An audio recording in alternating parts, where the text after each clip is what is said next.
चलो जी, आपका स्वागत है दोस्तों इंग्लिश लाइब्रेरी में। और आज की जो हमारी टॉपिक है वो फ्रैंकफर्ट स्कूल है। इसके पिछले वाली वीडियो में मैंने तकरीबन 10 से 12 स्कूल ऑफ पोइट्स जो हिस्ट्री ऑफ इंग्लिश लिटरेचर से रिलेट करते हैं उसको मैंने बताया। आप मेरे चैनल के प्लेलिस्ट में जाके उन सभी स्कूल ऑफ पोइट्स को देख सकते हो जो एग्ज़ाम पर्सपेक्टिव से इम्पॉर्टेंट है, क्योंकि मैंने उसे एक प्रिसाइज वे में नोट के बेसिस पे एग्ज़ाम में जितने सारे भी पीआईक्यू पूछे थे उसको एक एनालिसिस करके मैं आपके लिए ला रहा हूँ। ठीक है, तो वीडियो पूरी देखना आपको। आज मैं फ्रैंकफर्ट स्कूल को एक एग्ज़ाम पर्सपेक्टिव से बताऊँगा। ठीक है, तो चलिए बिना किसी देरी किए स्टार्ट करते हैं आज की हमारी टॉपिक कि फ्रैंकफर्ट स्कूल। वीडियो अच्छी लगे तो सब्सक्राइब कर देना दोस्तों। ठीक है, तो चलिए सबसे पहले हम लोग देखते हैं कि फ्रैंकफर्ट स्कूल आपकी तकरीबन 20th सेंचुरी में ये एक्टिव थी। ठीक है, और ये जो फाउंड हुई थी फ्रैंकफर्ट स्कूल, ये तकरीबन इंटर पीरियड में फाउंड हुई थी। ठीक है, इंटर पीरियड किसे कहते हैं हम लोग अभी देखते हैं। ये फाउंड हुई थी इंटर वॉर पीरियड। ठीक है, इंटर वॉर पीरियड में ये एक्टिव हुई थी। और ये इंटर वॉर पीरियड किसे कहते हैं? 1980 टू 1939 को इंटर वॉर पीरियड कहते हैं। क्यों कहते हैं इसको भी हम लोग समझ लेते हैं। इसलिए कहते हैं क्योंकि अगर आप देखोगे वर्ल्ड फर्स्ट वर्ल्ड वॉर कब हुई थी सबको पता होगा, 1914 टू आपका 1918। ठीक है, और जो सेकेंड वर्ल्ड वॉर थी, सेकेंड वर्ल्ड वॉर वो तकरीबन 1939 टू 1944। ठीक है, 45 ही था ना? हाँ 45। ठीक है, चलिए तो अब आप यहाँ पे गौर करोगे कि ये जो 1980 है और 1939 है। ठीक है, तो देखो ये 1914 तक और 1918 में ये फर्स्ट वर्ल्ड वॉर ख़त्म हुई। तो 1918 और 1939 इसकी लास्टिंग पॉइंट और इसकी starting point world war two की, इसे हम इंटर वॉर पीरियड कहते हैं। ठीक है, और इसी पीरियड में ये एक्टिव थी। और ये मार्क्सिज्म फिलोसफी में सारे जो इसके राइटर है वो मार्क्सिज्म फिलोसफी को और उसके आइडियोलॉजी को फॉलो करते थे। ठीक है, चलिए यहाँ तक आप सभी को क्लियर होगा। अब चलते हैं हम लोग नेक्स्ट पॉइंट में। जो हमारा नेक्स्ट पॉइंट है वो है, इसे एक और नाम से जाना जाता था, वो था दी इंस्टीट्यूशन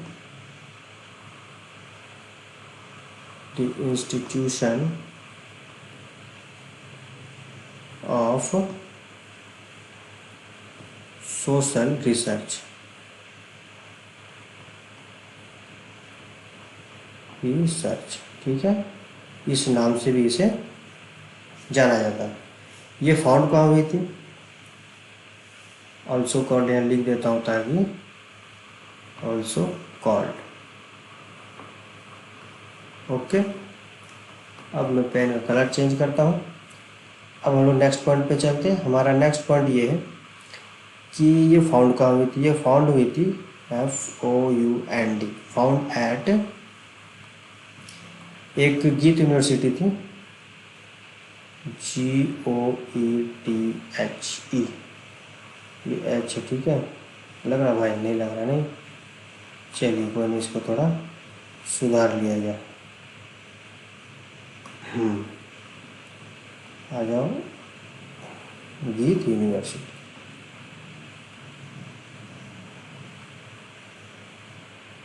इसे कोई गॉथ भी बोलता है। ठीक है, आप अपने हिसाब से प्रोनाउंसिएशन कर लेना, क्योंकि हमारे इंडियन इंग्लिश अलग है, अमेरिकन अलग है ना, ब्रिटिश अलग है।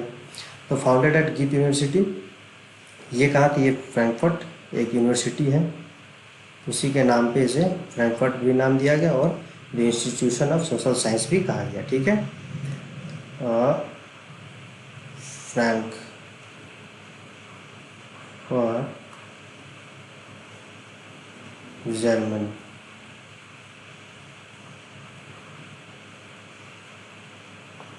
जर्मनी, ठीक है, 1923। इसलिए से इस जो फ्रैंकफर्ट स्कूल थी, इसकी जो ड्यूरेशन मानते हो इंटर पीरियड में ही रिलाई करती इसके बीच में। ठीक, आई होप यहाँ तक आप सभी को क्लियर होगा। अब हम लोग चलते हैं इसके ट्राइड और डेवलपमेंट में कि इसमें डेवलपमेंट क्या हुई, कैसे हुई। ठीक है, तो सबसे पहले हम लोग देखते हैं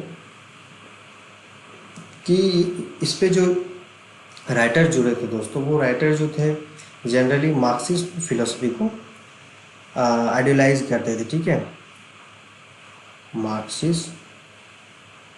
मार्क्सिज्म पे ये, और हेगलियन फिलोसफी पे ये विश्वास करते थे, मतलब कि इसी फिलोसफी पे ये चलते थे। इनका कहना था कि पॉलिटिकल, इकोनॉमिकल, कैपिटलिज्म, जो मार्क्सिस्ट की जो फिलोसफी है उस पर ये रिलाई करते थे और चीज़ों को उसी पर्सपेक्टिव से देखते थे। ठीक है, कभी कभी ये साइको एनालिसिस में लिख देता है ना, बट also यूज, मैं इसे हटा देता हूँ ताकि चलिए, but also use psycho analysis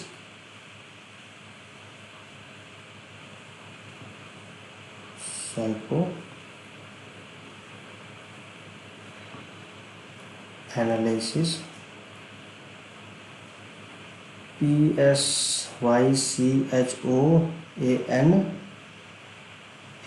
mistake हो गया ना, बताइए, स्पेलिंग मिस्टेक हो रहा है, कोई नहीं। कहाँ थे हम लोग, यहाँ नहीं, एनालिसिस आपका सोशियोलॉजी फिलोसफी, एक्सिस्टेंशलिज्म,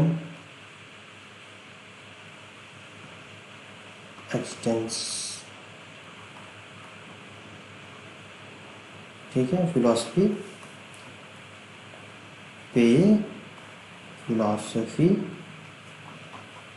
की आइडियोलॉजी पे ये चलते थे, लेकिन जनरली इसे मार्क्सिज्म और हेगलियन, ठीक है, इन्हें फिलोसफी पे इन्हें ज़्यादा रिकॉग्नाइज किया जाता है।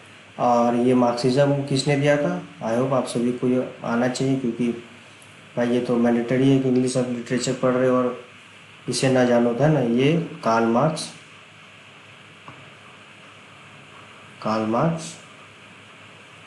और फ्रेडरिक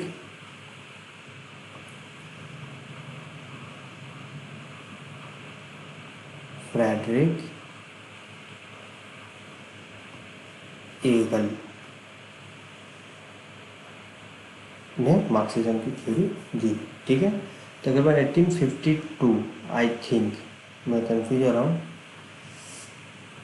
ठीक है, और ये जो हेगलियन थी, कहाँ गया ये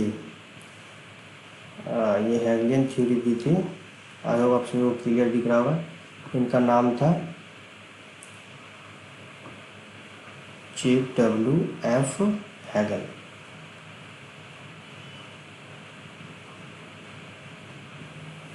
ठीक है, तो इन्हीं के नाम से ये पड़ा हेगल। ठीक है, Hegelian theory. Okay, I hope यहाँ तक आप सबको क्लियर होगा। चलिए एक और पॉइंट देख लेते हैं हम लोग। हमारा नेक्स्ट पॉइंट ये है कि ये ऑब्वियसली पॉइंट नहीं बोल सकते, एक एक्सटेंशन फॉर्म है ये, है कि ये जब मार्क्सिज्म को बिलीव करते हैं, मार्क्सिज्म आइडियोलॉजी पे फ्रैंकफर्ट स्कूल जब बेस्ड है, तो क्या क्या हो सकता है, पॉलिटिकल हो सकता है ना, आपका इकोनॉमिकल हो सकता है,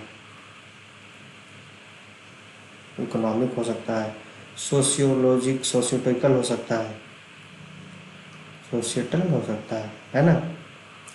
इन सभी चीज़ पे इनकी आइडियोलॉजी बेस्ड थी। फ्रैंकफर्ट स्कूल 20वीं सेंचुरी में एक्टिव थी। इनका अलग नाम ये था कि the institution of social research, found हुई थी गीत यूनिवर्सिटी फ्रैंकफर्ट जर्मनी 1923। ठीक है, चलिए आई होप यहाँ तक आप सभी क्लियर होगा। अब एक एक्स्ट्रा पॉइंट पे हम लोग चलते हैं। एक्स्ट्रा पॉइंट ये है कि आ,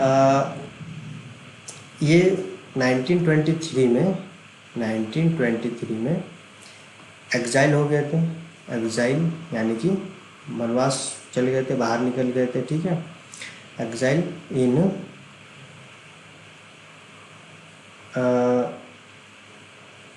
कहाँ हुआ था, 1933 एग्जाइल हो गए थे, ठीक है।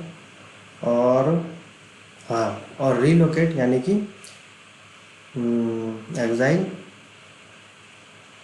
एक मिनट, एग्जाइल देन, चलिए, देन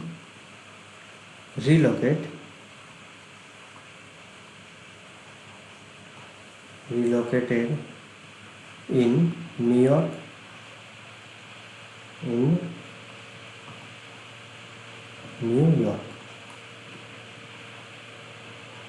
यॉर्क, ठीक है। ये वाई कम और एक्स ज़्यादा लग रहा है।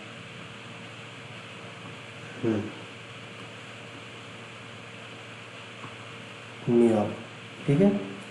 लेकिन फिर से ये न्यूयॉर्क में, बट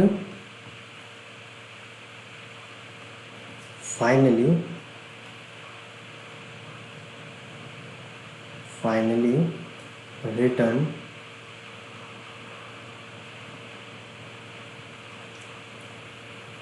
टू 1950 में फ्रैंकफर्ट में ये फिर से वापस आ गए थे, ठीक है।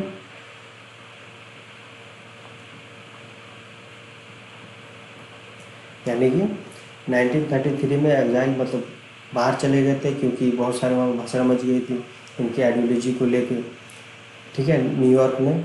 और फिर ये 1950 में 1950 में फ्रैंकफर्ट स्कूल में फिर से आके ये बस गए, ठीक है। ये PIQ था कि ये एग्जाइल फ्रैंकफर्ट स्कूल एग्जाइल कब हुआ था, तो ये 1933 में, इसलिए मैंने यहाँ सोचा कि इसे मेंशन करना जरूरी, ठीक है। अब हम लोग चलते हैं कि इसमें राइटर कौन कौन से हमारे इम्पोर्टेंट। तो सबसे पहले जो हमारे राइटर है फ्रैंकफर्ट स्कूल से और मार्क्सिस्ट आइडियोलॉजी को जो आगे बढ़ाते हैं, वो है मैक्स हॉकहाइमर। मैक्स स्पेलिंग देख लेना यार, है ना, क्योंकि इन लोग के स्पेलिंग ऐसे होते हैं कि पेन की निब्बी टूट जाए। मार्क्स हॉकहाइमर, आई थिंक ये होगा, ठीक है। इनकी 1895 क्रोनिकल पूछा जाता है, तो मैं लिख लेता हूँ 1973। तब तक ये एक्टिव थे इस समय तक। और इन्हें जनरली फादर ऑफ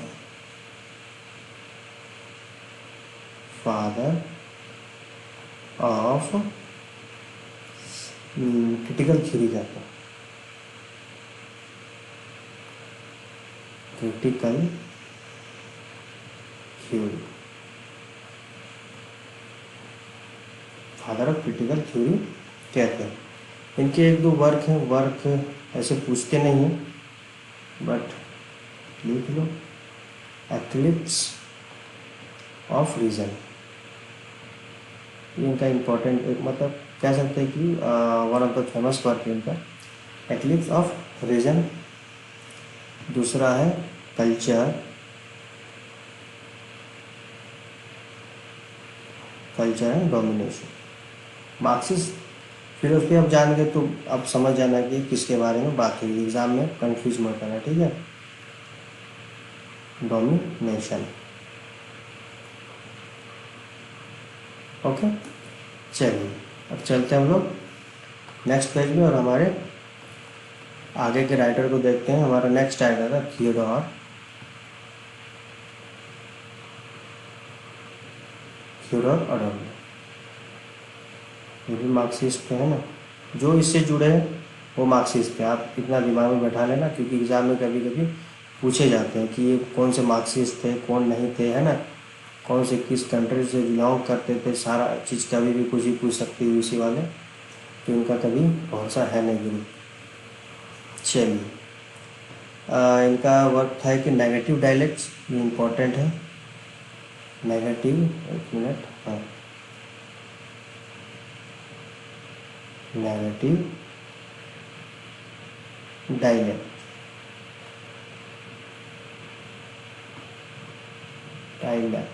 ठीक है। डाइलेक्टिक की डायलैक्ट क्या था भाई, कोई नहीं, डायलेक्टिक्स कर देते हैं। आप लोग क्रॉस चेक कर लेना या फिर मैं कमेंट में डाल दूंगा अगर गलती रही तो, ठीक है। ये पब्लिश्ड हुई थी 1966 में। एक और वर्क लिख लो आप इसका, एस्थेटिक आइडियोलॉजी, ये भी बहुत पॉपुलर वर्क है इनकी। एस्थेटिक, AES से गुरु, ठीक है। एस्थेटिक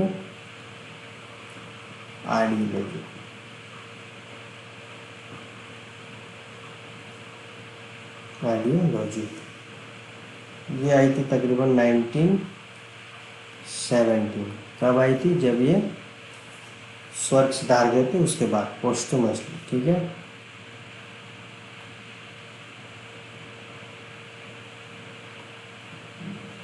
पोस्टुमसली ये पब्लिश हुई। एक और इनको लिख डायलेक्ट ऑफ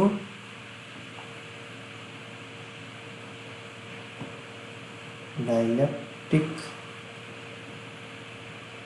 ऑफ एनलाइटमेंट,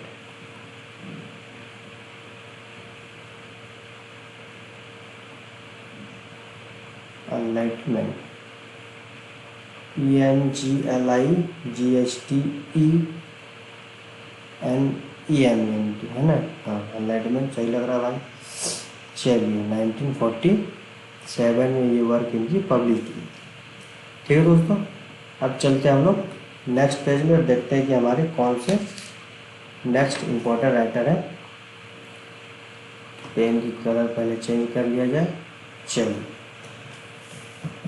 एक है हर्बर्ट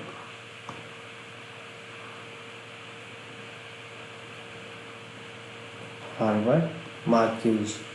इनमें मैंने कभी क्वेश्चन देखा नहीं तो इसलिए मैं लाया नहीं हूँ, बट आप फ्रैंकफर्ट स्कूल के राइटर्स को ज़रूर याद रखना कि कौन कौन से बिलोंग करते हैं, क्योंकि पूछे जाते हैं।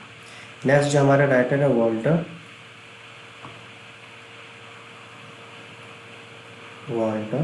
बेंजामिन, ये इम्पोर्टेंट है, तो इनके कुछ वर्क को हम लोग देखेंगे। वॉल्टर बेंजामिन, ठीक है। ये एक्टिव थे 1892 को पैदा ले लिए और 1940 को मुक्ति पा गए, ठीक है। चलिए इनका देखते हैं इम्पोर्टेंट वर्क। इनका एक बहुत फेमस इम्पोर्टेंट वर्क है the work of art, the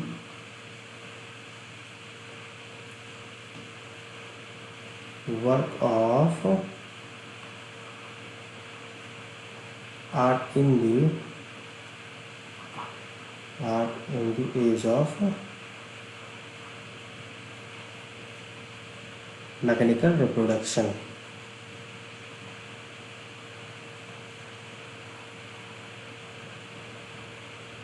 mechanical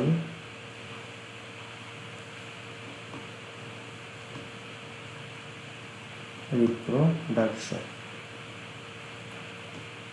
आप इनके वर्क सबको देख रहे हो कि जनरली ये कैपिटलिज्म से जुड़ा होगा, सोशल से जुड़ा होगा, इकोनॉमिक जुड़ा, यही सब जुड़ा होगा। जो मार्क्सिस्ट की आइडियोलॉजी यही थी। हमारे इंग्लिश लिटरेचर में पढ़ना है, बट हमारे एग्ज़ाम बहुत नज़दीक है, तो इसलिए मैं पहले इसे कवर कर दे रहा हूँ ताकि 10 नंबर फिक्स हो जाए। जब मैं एग्ज़ाम ख़त्म होगी या फिर जैसे वक्त मिलेगा, मैं एक डिटेल में वीडियो क्रिटिकल थ्योरी एनालिसिस सब की मैं आता रहूँगा फ्री में, और पैसे वैसे नहीं, बस यार लाइक सब्सक्राइब कर दो, है ना। और इनका एक इम्पोर्टेंट वर्क था thesis on the philosophy of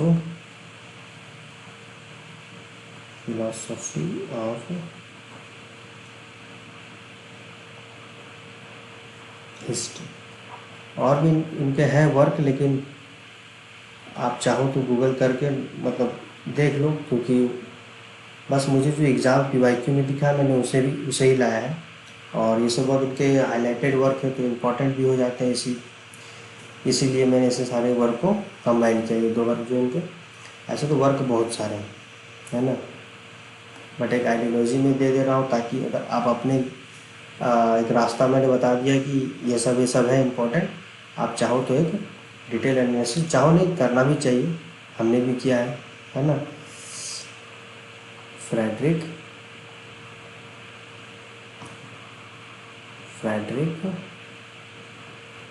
block, Frederick eagle से कन्फ्यूज मत करना, क्योंकि मार्क्सिज्म और कार्ल मार्क्स जो थे उनके साथ उन्होंने वो थ्योरी लाई थी, है ना। ठीक है, नेक्स्ट जो राइटर है वो है लियो लाउथन, लियो लवेंथन, लवेंथन। ठीक है, देख रहे हो गुरु, ऐसा ऐसा नाम है कि एरिक फ्रॉम, एरिक फ्रॉम क्या था भाई, एरिक फ्रॉम। ठीक है, तो ये थे हमारे फ्रैंकफर्ट स्कूल के राइटर्स। तो चलिए थोड़ा हम लोग देख लेते हैं क्या क्या हमने पढ़ा, क्विक रिवीजन कर लेते हैं। Today we discuss about the Frankfurt school. The Frankfurt school, पूरा कलर चेंज कर लेता हूँ, कौन सा रखा जाए, ब्लैक, है ना। The Frankfurt school was active in the period of interwar period. The interwar period relied on 1982 1939. Okay, the Frankfurt School founded at Goethe University at Goethe University, Frankfurt, Germany. ठीक है, 1923. They also called the Institution of Social Research. Okay, and the ideology was Marxism and Hegelian. ठीक है, Marxism by Karl Marx and Friedrich Engels, ठीक है, and Hegelian by J.W.F. Hegel, but also used analysis, psychoanalysis, sociology, existential philosophy, ठीक है, but mainly they concern about the Marxism. There are some writers who belong to Frankfurt School. Just look at but एक additional जानकारी यहाँ भी है कि 1933 कोई exile हुए थे and then relocated in New York, ठीक है, New York, but finally returned at Frankfurt in 1950. Okay, the writer is Max Horkheimer, father of critical theory, eclipse of vision, culture and domination, is some work. The next writer is Theodore Adorno, Negative Dialectics, 1966, Athletic Ideology, 1970, ये posthumously आई थी, dialectic and enlightenment, 1947. The next writer who belongs to Frankfurt school is Herbert Marcuse, Walter Benjamin, one of the important reading writer. His works are the work of art in the age of mechanical reproduction, 1935, thesis on the philosophy of history, 1940. Okay, the next writers are Frederick Bloch, Leo Lowenthal, Erich Fromm. Okay, तो ये था आज की हमारी Frankfurt school. Video अगर अच्छी लगी हो तो सब्सक्राइब लाइक कर दिया करो, ठीक है. तो चलिए मिलते हैं नेक्स्ट वीडियो में, तब तक के लिए मस्त रहिए, अच्छा रहिए, धन्यवाद.